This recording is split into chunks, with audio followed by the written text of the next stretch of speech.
শারজার গরম বাতাসে যেন আগুন ঝরালেন পারভেজ হোসেন ইমন। আরব আমিরাতের বিপক্ষে প্রথম টি-20তে বাংলাদেশকে এনে দিলেন দারুণ এক জয় আর নিজে ঢুকে পড়লেন ইতিহাসের পাতায়। মাত্র 54 বলে শতক তুলে নিয়ে টি-20 ফরম্যাটে বাংলাদেশের দ্রুততম সেঞ্চুরিয়ানে পরিণত হলেন ইমন। 191 রানের বিশাল স্কোর ভর করে বাংলাদেশ জয় পেয়েছে 27 রানে। আর নতুন অধিনায়ক লিটন দাস পেলেন নেতৃত্বের মিষ্টি শুরু। কিন্তু ম্যাচ জয়ী নায়ক একজনই, ইমন। ম্যাচ শেষে সেরার পুরস্কার হাতে ইমন বলেন, এটা আমার প্রথম আন্তর্জাতিক সেঞ্চুরি। অবশ্যই এটা আমার জন্য বিশেষ কিছু। উইকেটটা ভালো ছিল, আমি চেষ্টা করেছি নিজের প্রক্রিয়া মেনে খেলতে, পরিকল্পনা অনুযায়ী ব্যাট করেছি, সেটাই কাজে লেগেছে।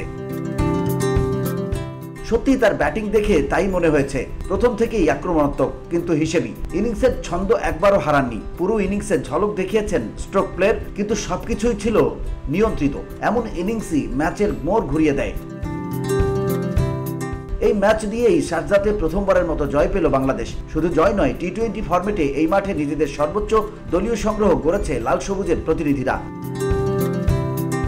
বাংলাদেশের 191 রানের জবাবে আরব আমিরাত থেমেছে 164 রানে। স্বাগতিক দলের হয়ে অধিনায়ক মোহাম্মদ ওয়াসিম লড়াইয়ের চেষ্টা করেন।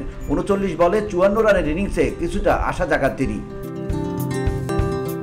ম্যাচ শেষে ওয়াসিম বলেন, আমরা ম্যাচটা জিততে চেয়েছিলাম, কিন্তু মাঝখানে কয়েকটা উইকেট দ্রুত হারিয়ে ফেলি। 150-60 রানের বাংলাদেশকে আটকে রাখতে চেয়েছিলাম, কিন্তু ওরা 20-25 রান বেশি করে ফেলেছে। আমরা শারজার কন্ডিশন জানি, দ্বিতীয় ম্যাচে ঘুরে দাঁড়ানোর চেষ্টা করব।